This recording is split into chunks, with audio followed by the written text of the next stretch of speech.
खबर से करते हुए टोंक से बड़ी खबर है। एसीबी की मालपुरा में बड़ी कार्रवाई देखने को मिली है। सीतारामपुरा का सरपंच प्रदीप शर्मा गिरफ्तार हुआ है। 1,80,000 रुपए की रिश्वत लेते हुए प्रदीप शर्मा को पकड़ा गया है। दलाल राम नरेश सैनी को भी गिरफ्तार कर लिया गया है। आरोपी के आवास और ठिकानों पर तलाशी अभी भी जारी है ताकि वहां से कुछ और सबूत मिल सके। एसीबी और एएसपी राजेश आर्य के नेतृत्व में यह कार्रवाई की गई। परिवादी के पेंडिंग बिलों के भुगतान के एवज में रिश्वत की डिमांड की गई थी, जिसके बाद एसीबी की ओर से ट्रैप बिछाया गया जिसमें आरोपियों को पकड़ लिया गया। एक्सक्लूसिव तस्वीरें न्यूज 18 राजस्थान पर आप देख पा रहे हैं। सहयोगी दौलत हमारे साथ जुड़ चुके हैं। दौलत, एक और बड़ी कार्रवाई एसीबी की ओर से, सफलता कैसे मिली? और चूंकि अभी वहां पर अभी भी तलाशी जारी है, कुछ अपडेट है क्या?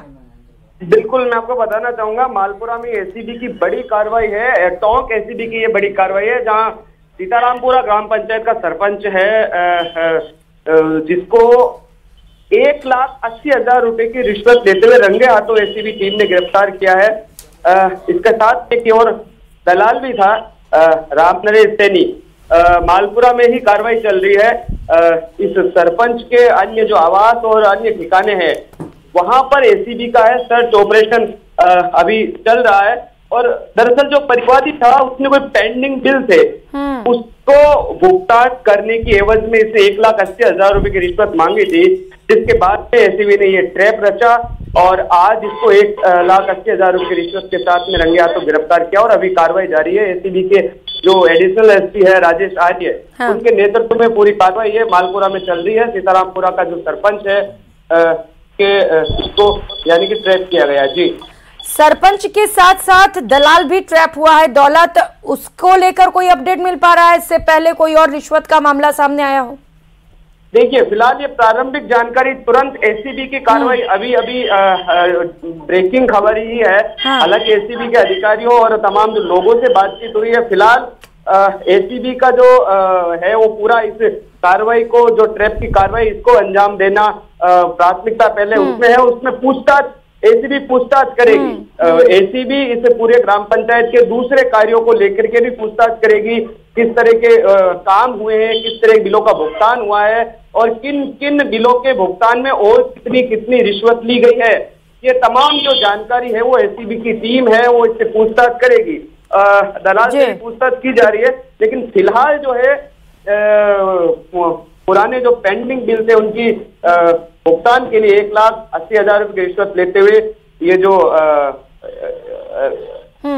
सीतारामपुरा का सरपंच है, बिल्कुल प्रदीप शर्मा, इसको गिरफ्तार कर लिया। बिल्कुल दौलत, फिलहाल सरपंच और दलाल को गिरफ्तार किया गया है। हालांकि पूछताछ के बाद जैसा कि आप कह रहे हैं कि और भी खुलासे हो सकेंगे कि क्या इससे पहले भी उन्होंने रिश्वत लिए है। आप नजर बना रखिएगा। दौलत, बहुत शुक्रिया तमाम जानकारियों के लिए।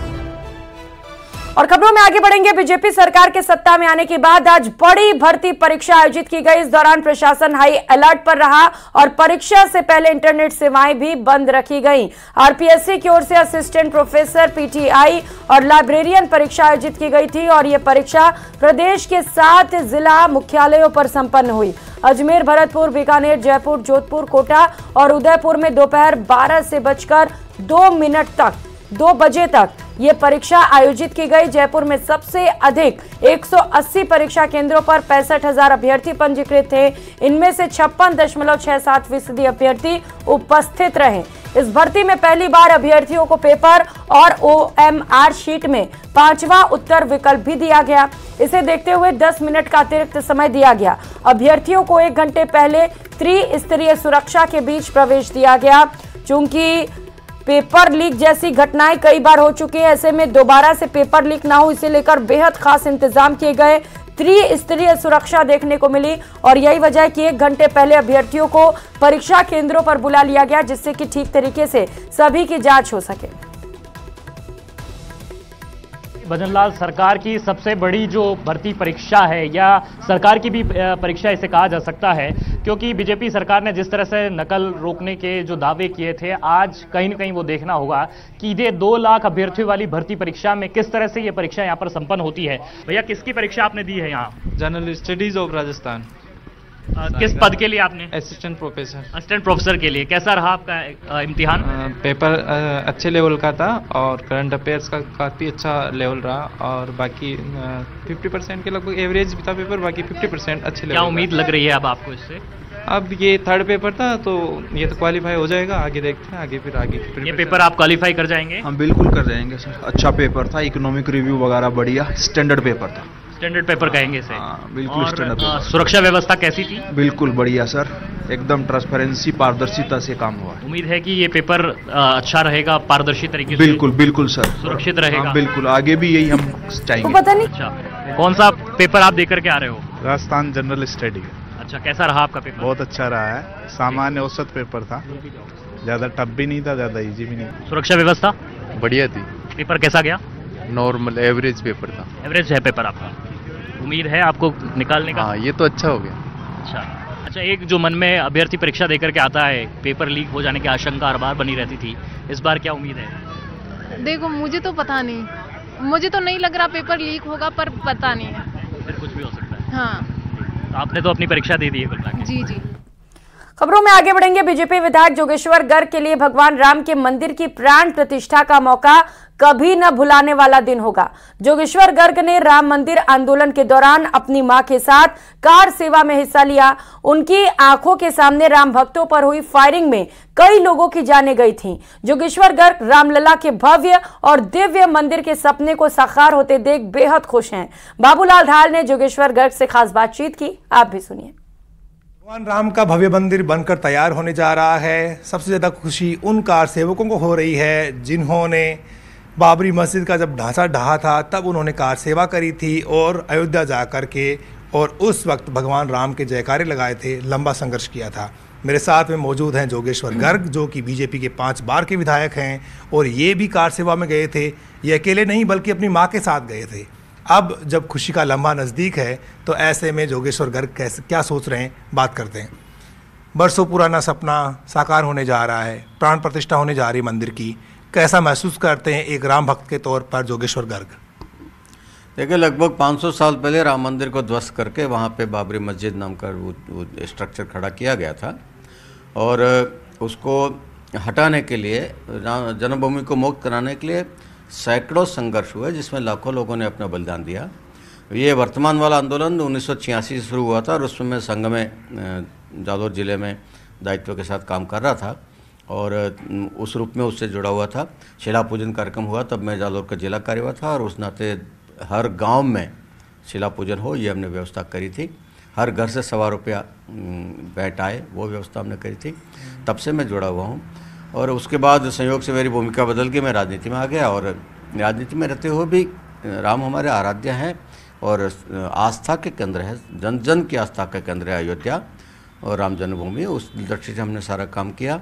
1992 की जो हुई थी कार सेवा, उसमें मुझे जाने की अनुमति मिली। 90 वाले मुझे अनुमति नहीं मिली थी क्योंकि मैं मंत्री था उस समय। 92 वाली में मैं मंत्री नहीं था तो मुझे जाने की आज़ादी थी और सामान्य विधायक के रूप में मैं गया। मेरी माताजी उस समय कम से कम तो 70 साल के आसपास की उम्र रही होगी और उन्होंने भी इच्छा प्रकट की मैं भी चलूँगी, तो वो मेरे साथ रहे। जब वो ढांचा ध्वस्त हुआ उस समय हम उस ढांचे के आसपास ही थे और सारा कुछ होते हुए देख रहे थे। तो उस परिस्थिति में लगातार इस आंदोलन से लंबे समय से जुड़े रहे हैं, तन से, मन से, धन से जुड़े रहे हैं। तो आज जब उस स्थान पर भव्य राम मंदिर का निर्माण हो रहा है और करोड़ों हिंदुओं का सपना साकार हो रहा है तो बहुत अच्छा लग रहा है, लगना भी चाहिए। मन को बहुत प्रसन्नता हो रही है। और जब आंदोलन शुरू हुआ था 86 में तो पता नहीं, मतलब हमको कुछ पता नहीं था कि क्या होगा, ये आंदोलन कब पूरा होगा, लक्ष्य तक पहुंचेंगे कि नहीं पहुंचेंगे। लेकिन सौभाग्य है हमारा कि हम इसी शरीर से, इन्हीं आंखों से हम देख पाए वो दृश्य कि भव्य राम मंदिर का निर्माण हो रहा है, प्राण प्रतिष्ठा होने जा रही है, 22 तारीख तय होगी उसके लिए। तो बहुत खुशी का अवसर है हमारे लिए, गौरव का विषय भी है और बहुत उत्साह का विषय है ये। एक दौर वो भी देखा आपने। तो 22 जनवरी को अयोध्या में राम मंदिर में होने वाली प्राण प्रतिष्ठा के कार्यक्रम को देखते हुए पूरे देश में अनेक आयोजन हो रहे हैं। दौसा में आज कई हिंदू संगठनों की ओर से विशाल मोटरसाइकिल रैली का आयोजन किया गया। ये मोटरसाइकिल रैली दौसा शहर के सहजनाथ महादेव मंदिर से रवाना हुई, जिसमें बड़ी संख्या में राम भक्त शामिल हुए। इस दौरान बाइक पर सवार होकर राम भक्त जय श्री राम के नारे लगाते हुए नजर आए। इस बाइक रैली में राम भक्तों में जबरदस्त जोश दिखाई दिया। गौरतलब है कि 22 जनवरी को अयोध्या में प्राण प्रतिष्ठा कार्यक्रम को देखते हुए अयोध्या से आए पीले चावल बांटे जा रहे हैं। साथ ही घर घर जाकर लोगों को 22 जनवरी के कार्यक्रम की जानकारी भी दी जा रही है। इसके अलावा 22 जनवरी को दीप जलाने के लिए भी लोगों को जागरूक किया जा रहा है। अयोध्या के अंदर 22 तारीख को भगवान श्री राम की जन्मस्थली पर भगवान रामलला की मूर्ति की प्राण प्रतिष्ठा होने जा रही है, जो भारत के नागरिकों की आत्मा का प्रतीक है और जन जन की आस्था का केंद्र है। लगभग 550 वर्ष के संघर्ष काल के बाद लगभग लाखों लोगों के बलिदान के बाद में ये भारतीय नागरिकों के लिए एक सुअवसर। तो वहीं दौसा से कांग्रेस विधायक मुरारी लाल मीणा ने आज धन्यवाद यात्रा निकाली। दौसा शहर में उनकी धन्यवाद यात्रा का जगह जगह पर स्वागत हुआ। इस दौरान मीडिया से बातचीत में मुरारी लाल मीणा ने कहा कि विकसित भारत संकल्प यात्रा के शिविर का कोई रिस्पांस दिखाई नहीं दे रहा है। उन्होंने कहा कि बीजेपी सरकार की सबसे बड़ी उपलब्धि यही रहेगी कि वो कांग्रेस की सरकार की योजनाओं को लगातार जारी रखें। इस दौरान उन्होंने कहा कि जिस तरह कांग्रेस ने गारंटी दी थी कि बुजुर्गों की पेंशन 1000 से बढ़ाकर 2000 की जाएगी, ऐसे में बीजेपी सरकार बुजुर्गों की पेंशन बढ़ाए। राम मंदिर प्राण प्रतिष्ठा पर हो रही राजनीति पर उन्होंने कहा कि बीजेपी वाले बांटने की राजनीति करते हैं। उन्होंने कहा कि वो धर्म के नाम पर और राष्ट्रवाद के नाम पर बांटना चाहते हैं, जबकि भगवान राम सबके हैं। सुनिए क्या कुछ कहा। बीजेपी वाले करते तो कम है, दिखाते ज़्यादा है। आपको पता है कि उनके शिविरों के क्या रिजल्ट आ रहे हैं, क्या रिजल्ट नहीं आ रहे हैं। अभी वो हमारी जो स्कीम है उनको विधिवत रूप से जो हमारी लागू कर दें, उनको रेगुलर रखें, तो मैं समझता हूँ कि वो बहुत बड़ा काम होगा उनके लिए। चाहे नाम उन स्कीमों को यदि रेगुलर रख लेंगे तो मैं उनकी उपलब्धि समझूंगा। जैसे हमारी कई घोषणा भी अच्छी थी।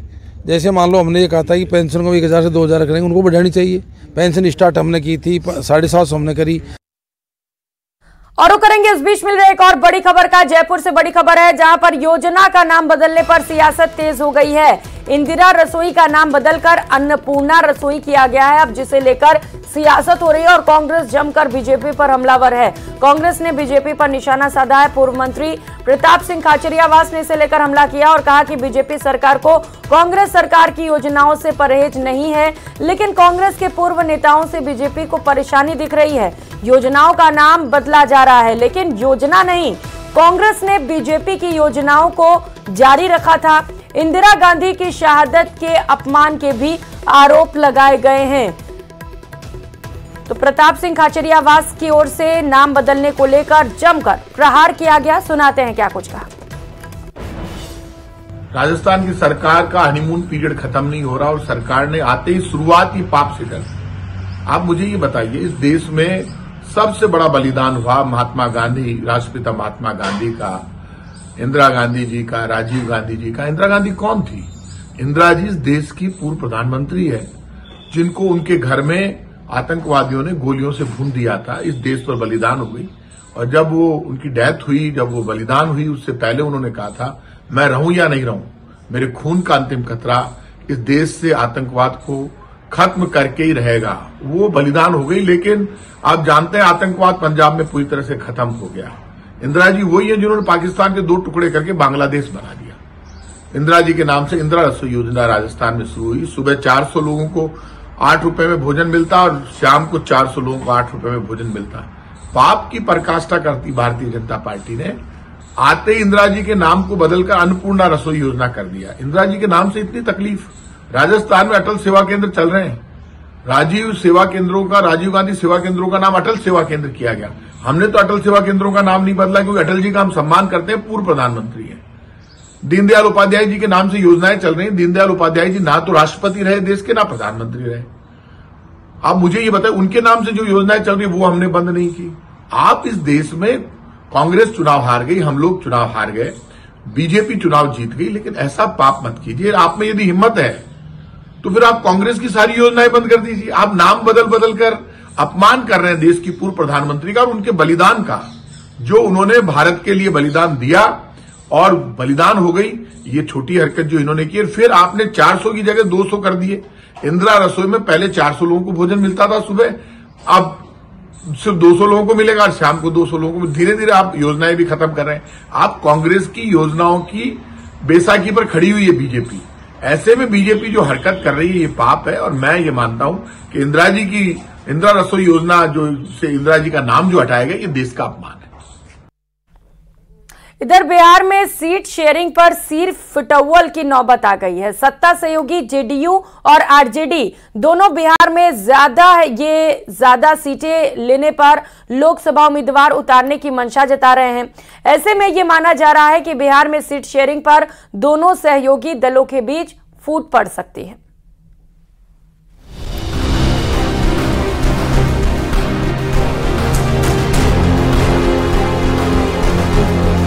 सीट शेयरिंग फॉर्मूले को लेकर जेडीयू आरजेडी में अभी से गदर मचने लगी है।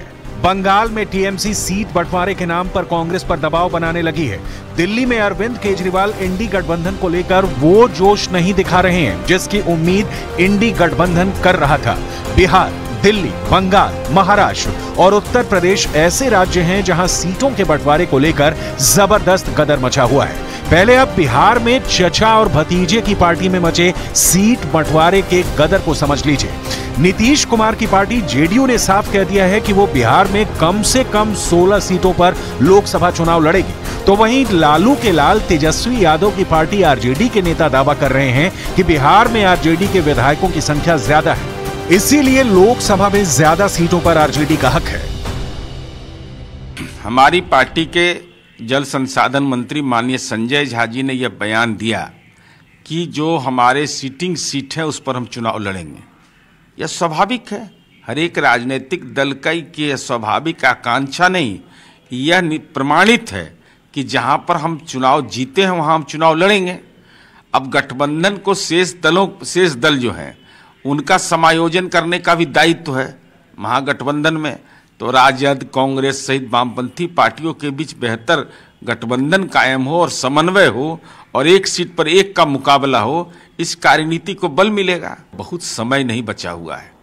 सीटों का बंटवारा जितना जल्द से जल्द हो जाए और साझा प्रचार, साझा अभियान इसकी शुरुआत हो जाए, कार्यकर्ताओं के बीच समन्वय स्थापित हो जाए। अभी तो सबको अधिकार है, इसमें बुराई क्या है? सब लोग अपने अपने तरीके से दावे कर सकते हैं। हम भी कह रहे हैं कि हम 40 सीट पर लड़ेंगे। 40 सीटों पर हम तैयारी रखेंगे तभी हम अपने सहयोगी को मदद कर पाएंगे। तो हम तो इतना ही जानते हैं कि 40 की 40 सीट बिहार में महागठबंधन इंडिया गठबंधन लड़ेगी और जीतेगी। इसके लिए सब लोग प्राथमिकता में इसको ले रहे हैं। सितंबर 2023 में जब मुंबई में इंडी गठबंधन की बड़ी बैठक हुई थी, उस वक्त ऐसा लग रहा था कि एनडीए गठबंधन के सामने एक बड़ी चुनौती 2024 के लोकसभा चुनाव में आएगी। लेकिन जैसे ही बीजेपी ने मध्य प्रदेश, राजस्थान और छत्तीसगढ़ के विधानसभा चुनाव में कांग्रेस को बुरी तरीके से हराया, उसके बाद से ही इंडी गठबंधन का जोश जो है वो हाई की जगह लो होता नजर आ रहा है। 5 राज्यों में हुए विधानसभा चुनावों को 2024 का सेमीफाइनल माना जा रहा था, लेकिन बीजेपी ने एमपी, राजस्थान और छत्तीसगढ़ में कांग्रेस की पोल खोल कर रख दी। जो कांग्रेस खुद को इंडी गठबंधन का चेहरा समझ रही थी, वो कांग्रेस अब इंडी गठबंधन को अपने गले की हड्डी समझने लगी है। इस वक्त राहुल गांधी का पूरा फोकस 14 जनवरी से शुरू हो रही भारत जोड़ो न्याय यात्रा पर है, जो मणिपुर से शुरू हो रही है। 6700 किलोमीटर की भारत जोड़ो न्याय यात्रा से राहुल गांधी इंडी गठबंधन में जान फूंकने की कोशिश में है। लेकिन फिर वही सवाल है, भारत जोड़ो न्याय यात्रा से पहले अभी तक इंडी गठबंधन में सीटों का बंटवारा क्यों नहीं हुआ?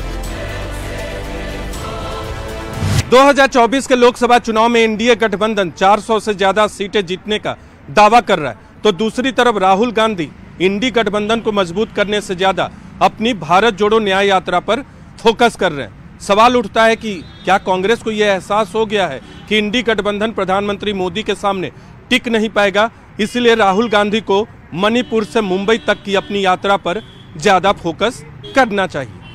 भारत जोड़ो न्याय यात्रा चल रही है।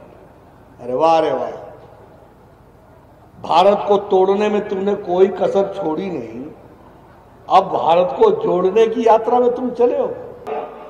जब जवाहरलाल नेहरू के परिसर में नारे लग रहे थे, भारत होंगे टुकड़े टुकड़े इंशाअल्लाह इंशाअल्लाह, नारे लग रहे थे, अफजल हम शर्मिंदा हैं, तेरे कातिल जिंदा हैं। और ये अफजल कौन था? अफजल वो था जिसने पार्लियामेंट के अटैक। और चलिए सीधे आपको जयपुर एयरपोर्ट लिए चलते हैं, जहां पर केंद्रीय गृह मंत्री अमित शाह पहुंच चुके हैं। डीजी आईजी कॉन्फ्रेंस का समापन हुआ। इस कॉन्फ्रेंस में हिस्सा लेने के बाद गृह मंत्री अमित शाह जयपुर एयरपोर्ट पहुंचे हैं और तस्वीरें आपको एयरपोर्ट से दिखा रहे हैं। कुछ ही समय पहले यहां पर प्रधानमंत्री नरेंद्र मोदी भी राजस्थान का दौरा पूरा करने के बाद डीजी आईजी कॉन्फ्रेंस के समापन के बाद एयरपोर्ट पहुंचे थे, जहां से वो दिल्ली के लिए रवाना हो चुके हैं। और अब गृह मंत्री अमित शाह भी पहुंच चुके हैं जयपुर एयरपोर्ट, जहां से तस्वीरें इस वक्त आप देख पा रहे हैं। और अब यहां से गृह मंत्री अमित शाह भी वापस दिल्ली के लिए रवाना होते हुए सुरक्षा को लेकर बेहद खास इंतजाम किए गए हैं। जो बैठक, जो कॉन्फ्रेंस जिसमें प्रधानमंत्री और अमित शाह मौजूद रहे, वो देश की सुरक्षा के लिहाज से बड़ा ही महत्वपूर्ण माना जा रहा है। आसिफ लगातार एयरपोर्ट पर मौजूद है, वहां से गतिविधियां बता रहे हैं, नजर बनाए हुए हैं। आसिफ, पहुंच चुके हैं गृह मंत्री अमित शाह, कब तक रवाना हो रहे हैं दिल्ली के लिए? प्रियंका अगले 1 से 2 मिनट के अंदर रवाना हो जाएंगे। आपसे ठीक 2 से 3 मिनट पहले वो जयपुर एयरपोर्ट स्टेट हैंगर पहुंच चुके हैं। वो ठीक उसी जगह उनका विमान भी जो है वो लगा था, जहां थोड़ी देर पहले प्रधानमंत्री नरेंद्र मोदी जहां से रवाना हुए वो पहुंच गए हैं। अगले 1 से 1.5 मिनट के अंदर उनका विमान भी रवाना हो जाएगा। मैं आपको बता दूं कि जो सीएम भजनलाल शर्मा है वो भी अब एयरपोर्ट से निकल चुके हैं, यानी कि अब उनका विमान जो है वो रनवे के ऊपर जा चुका है और वो दिल्ली के लिए रवाना हो रहे हैं। तो देश के केंद्रीय गृह मंत्री भी अब जो है वो 2 दिन जयपुर में स्टे करने के बाद दिल्ली निकल चुके हैं। और उनसे लगभग 1 से 1.5 घंटे पहले प्रधानमंत्री नरेंद्र मोदी भी जो है वो दिल्ली के रवाना हो चुके हैं। उनका जो जिस सेमिनार के लिए वो यहाँ पर पहुंचे थे, जिस कॉन्फ्रेंस के लिए उसे कहा जा सकता है वो बेहद सफल कॉन्फ्रेंस सफल रही है। और यहाँ पर डिप्टी सीएम से लेकर तमाम मंत्रिमंडल के चुनिंदा वो तमाम बड़े चेहरे यहाँ पर पहुंचे थे, जिनमें से जो है वो भागीरथ चौधरी सांसद, उनसे भी हमने बात की।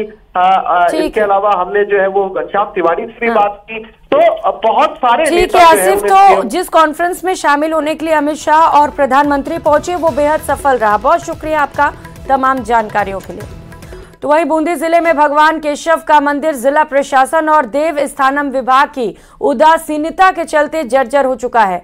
आरोप है कि देखरेख के अभाव में मंदिर के अंदर आए दिन पत्थर गिरते रहते हैं, जिसके चलते मंदिर में दर्शन के लिए आने वाले भक्तों में डर का माहौल बना रहता है। इस रिपोर्ट में देखिए।